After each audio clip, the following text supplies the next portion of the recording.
Your time is up. Cynthia Muge.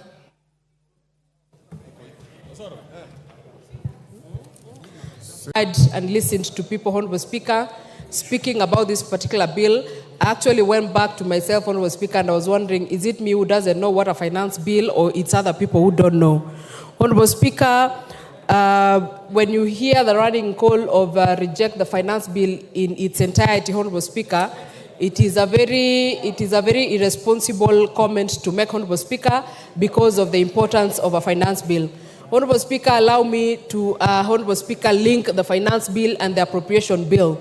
The finance bill, Honorable Speaker, is the one that enables or actually budgets or finances the appropriation bill.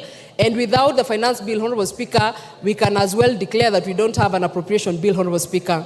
The appropriation bill, Honorable Speaker, is where all of us are going to get the monies that we need for the different projects that, Honorable Speaker, we want to run in our constituencies, Honorable Speaker. Honorable Speaker, I support this bill on many grounds, Honorable Speaker. Honorable Speaker, I am a sugarcane farmer and I represent people, Honorable Speaker, who farm cane, Honorable Speaker. And looking at the finance bill, Honorable Speaker, and reading it together with a committee report, Honorable Speaker, that proposes a removal of the cane transportation, Honorable Speaker, it has zero-rated that particular provision, Honorable Speaker. Honorable Speaker, this gives me a reason to be able to support this bill. Honorable Speaker, I come from a county that does tea farming, Honorable Speaker, and production and processing of tea. Honorable Speaker, when I read the committee proposals, Honorable Speaker, on the removal of the tea packaging material, Honorable Speaker, I am happy and I support this particular bill, Honorable Speaker. Honorable Speaker, the eco levy has been a levy that has been up for discussion for a very long time, Honorable Speaker. And Honorable Speaker, I would want to say that the committee, or reading the committee report, Honorable Speaker, I gain better understanding of what an eco levy, Honorable Speaker. And Honorable Speaker, I support this particular levy because, Honorable Speaker, it is clear that it is a levy that is aimed at ensuring that we have environmental conservation. Honorable Speaker, this is a bill, Honorable Speaker, that is justified. That, Honorable Speaker, if you import whatever you import as a finished product, you must as well give us some money for us to be able to manage your waste, Honorable Speaker. And this, Honorable Speaker, is a levy on imported finished products, Honorable Speaker. Honorable Speaker, there is a levy that has been put, Honorable Speaker, on onions, potatoes, and table eggs, Honorable Speaker, that are imported. Honorable Speaker, this is the true spirit of Kenya, Honorable Speaker, that we support local production and support the prioritization of locally produced goods, Honorable Speaker. It is fair, Honorable Speaker, that the farmer of potatoes in Molo, that the farmer of onions in Trans Nzoia, Honorable Speaker, that do onion production, Honorable Speaker, is given a priority. If you feel like you need to import, you must then, Honorable Speaker, be able to pay higher, yes, a better and a bigger price. Order, Cynthia. Yes, Lieutenant Molo, Senior Counsel. What's your point of order? And what standing order? Mr. Speaker, I rise under standing order number 90. I have listened carefully as my colleagues on the other side are speaking. But I'm aware, Mr. Speaker, that under standing order number 90, especially 92, one must declare pecuniary interests. And I'm aware that my colleagues attended a meeting, and Honorable Soro is looking straight at me, where pecuniary interactions, this morning, were undertaken. Could any member speaking start by declaring their interest that I have pecuniary interest and then they support? Thank you, Mr. Speaker. Order, Honorable Otiende Amolo. You are grossly out of order for misreading standing order 90, misleading the House, and raising a frivolous point of order. Go on, Cynthia. Thank you, Honorable Speaker. Honorable Speaker, in my submission, I am clear in my declaration of interest that I represent people who do sugarcane farming and tea farming. Thank you, Honorable Speaker. Ignore him and proceed. Well guided, Honorable Speaker. So, Honorable Speaker, I support this bill in its entirety. And Honorable Speaker, I also want to give an assurance, Honorable Speaker, to the Honorable Robert Mbui. when he was speaking, Honorable Speaker, he was worried that what happens if we are hoodwinked in terms of the proposal that have been put by the committee, Honorable Speaker, and he has been a very good honorable member of this House. Together with myself, Honorable Speaker, we will ensure that whatever these proposals that the committee has put in regards to this bill are actually put into the in the second reading, Honorable Speaker, are considered so that the people of Kenya, Honorable Speaker, can be able to benefit from this bill.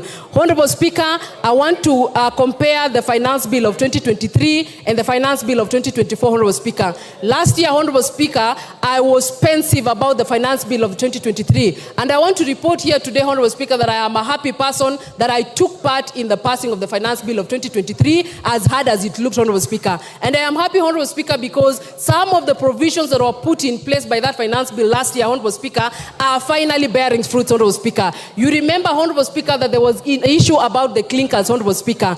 This year, Honorable Speaker, this country has a clinkers factory in Turkana, Honorable Speaker, that is able to produce clinkers and has reduced its importation, Honorable Speaker, by close to 90%. Honorable Speaker, if that is not a win in the last year's financial finance bill, I don't know what is, Honorable Speaker. Honorable Speaker, on the issue of importation and hiking or putting the taxes on importation, Honorable Speaker, we are simply saying, Honorable Speaker, that let us be able to consider the Maxis and the Yana of this country, Honorable Speaker, that are produced locally in terms of tires, as opposed to, Honorable Speaker, the Michelin and the Bridgestone, Honorable Speaker. And Honorable Speaker, this is not barring anyone from using them. It is actually saying, let us just promote local, because these ones are going to be more affordable. But if you're a person of means, Honorable Speaker, and you feel like your class is Bridgestone, you can still go ahead and do the same, Honorable Speaker. So, Honorable Speaker, I support this particular bill, and Honorable Speaker, listening to Opio and I, the Honorable Able Minority Leader, Honorable Speaker, he says that this government has made mistakes after mistakes. And Honorable Speaker, I want to say this. If the results of the mistakes after mistakes that have been made by this government is the exchange rate going, the Kenya shilling doing better, Honorable Speaker, I am proudly associated with the mistakes that have been made by this country. Honorable Speaker, if the mistakes include the ease of doing business, Honorable Speaker, in this country that is growing better every day, I want to say that I'm proudly associated with the mistakes that have been made by this government, Honorable Speaker. And I continue to support it because, Honorable Speaker, we are going to have a better future, we are going to have a better economy, we are going to have better things that are going to come out of this finance bill, Honorable Speaker. So I support it in totality. Honorable Speaker, just to speak to the Gen Z, I hear they have been referred to Gen Z, Honorable Speaker. I want to appreciate that particular generation, Honorable Speaker. And when you look at young people fighting for their rights, fighting for their space in person, Honorable Speaker.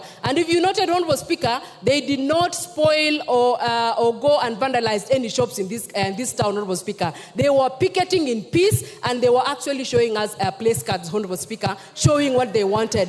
Honorable Speaker, I want to say that I am proudly associated with those people, and I appreciate this committee for listening to those young members of this country and implementing some of the suggestions that they were giving. Honorable Chair of the committee, we appreciate what your committee has done, and we will be here during the second reading to support it and see that it goes through, Honorable Speaker, so that we can honor those young people and even going into the future. I support this bill, Honorable Speaker.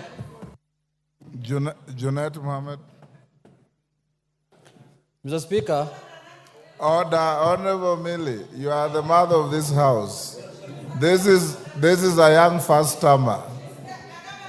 You should guide her other than heckle her. Mr. Order, Honorable Millie. I honored you by calling you the mother of this house. It's your duty to mentor young first-timers, not to heckle them. Go on. Mr. Speaker, I think Millie has graduated to grandmother. Anyway, Mr. Speaker, I stand to oppose the Finance Bill 2024. Mr. Speaker, when this bill landed in the House, Mr. Speaker, and it was tabled for the first reading, Mr. Speaker, and I took a copy of it, Mr. Speaker, I said this bill, I'm sure, was not made on earth. It must have been made somewhere else, Mr. Speaker. Because no human being can sit somewhere and craft that kind of bill, Mr. Speaker, for people who live on this earth, Mr. Speaker. Why do I say, Mr. Speaker, so? Mr. Speaker, the bill was attacking a human being from all sides. from his stomach, from his head, from his legs. You cannot move, you cannot eat, you cannot sleep, you cannot travel. That's what the bill was doing, Mr. Speaker. Mr. Speaker, I was asking myself again a question. If this bill has decided to tax everything under the sun, from bread to tires of mukokoteni, of piki-piki, boda-bodas, wheelbarrows, even wheelchairs of disabled people. Mr. Speaker, I was asking myself, in the next financial year that is just 8 months to come, what will they tax now? Because you have taxed basically everything. What are you going to tax next? I thought the next taxation is going to be the oxygen now that we are taking. Yes, order, Janet. Yes, Lelmengit.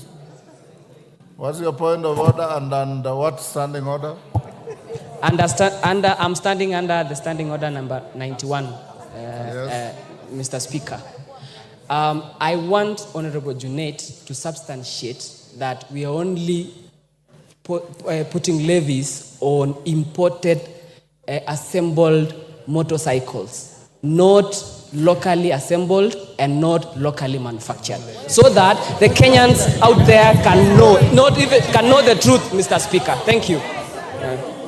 Mr. Speaker, I have not even spoken about that. Me, I spoke about rubber. I did not talk about assembled, disabled, and non-assembled. I have not talked about that.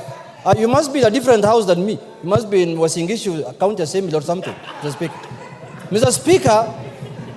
Mr. Speaker, to proceed with my point of argument, Mr. Speaker, if this bill was done the way it was done, without the input of serious government technocrats, Mr. Speaker, then it has proved to me that this government lacks technocrats. What it has also come to prove is that when we were campaigning, this government said they have a plan. And they put everything that is flowery, that is good in that plan. But I can see now what is happening in this country is to govern this country without a plan. Because there is no plan that can recommend this kind of finance bill, Mr. Speaker, on earth. It is a process now. The process now the government or the regime has entered is to govern without a plan. And I think the people who have been entrusted to develop these bills, to bring it here, those people really want to bring down this government. And it is coming down slowly. And so, I mean too fast. Mr. Speaker, you cannot, I want to tell my colleagues and members of parliament here, where the rubber meets the road is this house. The bill can be manufactured anywhere. It can be manufactured inside a bar, inside a hotel, inside your home, but in the end, it has to be passed here. And that is why they say there is no taxation without representation.